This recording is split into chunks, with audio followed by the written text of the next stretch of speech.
Di Aceh ini ada Syekh Abdul Rauf As-Singkili, ya, mufti Aceh. Dulu sebelum pulang ke Aceh, ya, gurunya di Makkah Al-Mukarramah menitip sebuah gamis, ya, menutup sebuah gamis, kemudian berpesan, wahai Abdul Rauf, kelak ada seorang muridmu yang datang dari arah barat, beri nama dia Burhanuddin. Ya, ada yang pernah tahu sejarah Syekh Abdul Rauf nggak?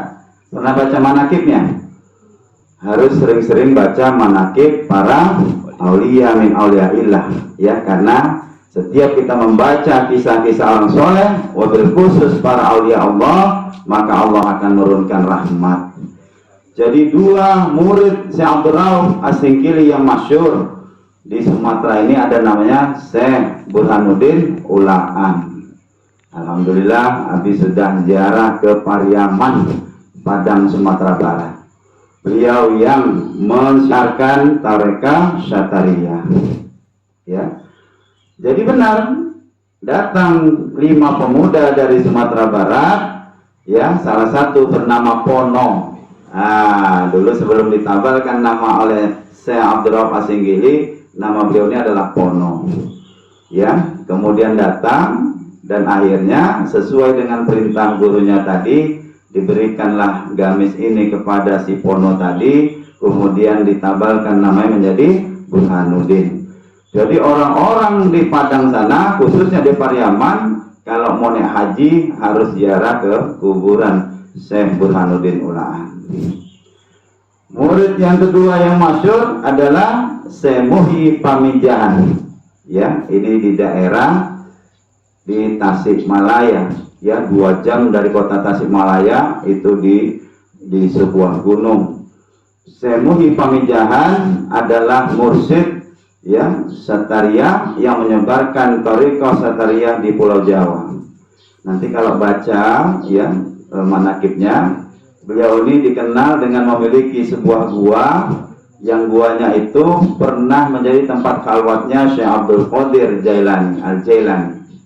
Berapa tahun dia mencari gua ini? Ya, karena disuruh oleh siapa? Syekh Abdul Rauf As-Singkili. Muhyi, kelak kalau antum kembali ke Pulau Jawa, carilah gua yang gua tadi ketika engkau membawa benih-benih padi dan ketika engkau tanam, segitu juga layangkan engkau panen. Tahu berapa lama beliau mendapatkan gua tadi? Coba tebak. Setahun? 2 tahun, 3 tahun, 12 tahun.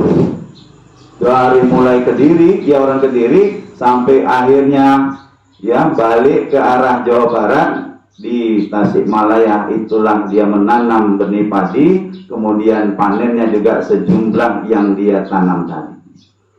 Jadi kita, apalagi wabil khusus di Daya, di pesantren sebagai santri, jangan hemat-hemat tenaga, apalagi dewan guru nih, ya.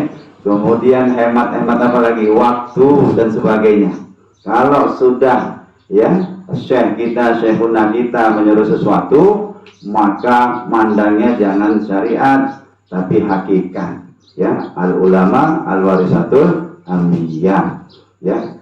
Boleh banyak, boleh jadi, ya, santri-santri yang pintar cepat tamatnya. Tapi kalau udah tamat paling jadi kepala pesantren. Tapi yang tiap malam disuruh mijeti kiainya, ya, membersihkan prasarana di pesantren di Daya. Lama tamatnya, kawannya sudah tamat duluan, cuman jadi guru dan kepala sekolah di pesantren. Yang setiap malam disuruh mijet kiai, disuruh membersihkan musola dan sebagainya. Lama tamatnya, tapi dia yang bisa bangun pesantren. Pilih mana kira-kira? Itu dia, ya, karena kalau kita hikmat, ya, takzim kepada guru-guru kita, patuh kepada apa yang disampaikannya, maka Allah akan memandang kita. Itulah wasilah tadi, ya, anta ma'a man ahbabta. Ya, ketika sahabat Nabi, ya Rasulullah, kita di dunia bersama, bagaimana kelak nasib kami di akhirat?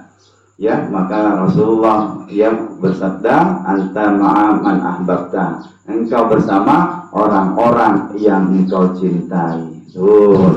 Masya Allah. Ya, jadi insya Allah, ya, ini wirid-wirid sudah dikasih, amalan zikir sudah dikasih. Abi cuma nambahkan, ya, tambahkanlah sholawat, ya, amalan sholawat menjadi bagian dari keseharian kita. Karena ada seorang sahabat bertanya pada Rasulullah, Ubay bin Ka'ab, ya Rasulullah, berapa banyak waktuku untuk berselawat kepadamu? Apakah sepertiga boleh? Berarti kalau kita punya waktu berapa satu hari? 24 jam. Kalau sepertiga berarti berapa lama kita berselawat itu? Hah? Ini yang diajari matematika, Pak. Sepertiga kali 24 berarti 8 jam. Bersolawat 8 jam. Kata Abbas Kuful, siapa yang setiap hari minimum tidak ada berkata-kata yang lain 8 jam bersolawat, insya Allah terbuka kasyaf isi dan maknawi. 8 jam. Jadi daripada kita suudzon, ya, kemudian ghibah dan sebagainya, ketika tidak ada kegiatan pesantren, bersolawat. Kata Rasulullah, siapa yang paling banyak bersolawat padaku, maka dia paling dekat denganku di yaumil akhir. Berarti perlu banyak bersolawat, ya. Solawat yang paling singkat adalah solawat Jibril, ya, sallallahu alaihi Muhammad. Ya, alhamdulillah, Abi di majelis zikir wassalat ar-raudhah menemukan metode dalam 40 menit dapat 10.000 kali tanpa bicara dulu dengan siapapun. Masya Allah, ya. Jadi gunakan dengan ini saja, ruas jari ini 4, 1, 2, 3, 4, ya. Berarti kalau 5 jari berapa? 20. Lipat 1. Ya, balik lagi 20 dapat 40. Balik lagi 60. Ya, balik lagi 80, balik lagi 100, goyangkan kepala. Ini 100. Ya, kita sholat lagi, sallallahu. Ya, terus lagi 20, lipat lagi sampai 100, ini goyangkan. Kan kita duduk bersilau gini kan? Nah, ini berarti berapa?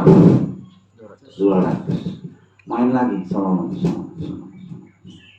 300 nih, goyangkan. Jadi semua bersaksi nanti nih, ya, 400 nih, 500. Sekali putaran 500. 2 kali putaran sudah 1000. Maka nggak sampai 1000 kali sholawat dalam 10 menit. Ya, Ustaz. Jangan 1 jam, 1000 aja sampai 1 jam karena belum tahu caranya. Ya, Abi jazakan sholat Jibril menggunakan 2 jari, ya, 5 jari ini, insya Allah 30 menit atau 40 menit kita puasa bicara, insya Allah dapat 10.000. Robiatul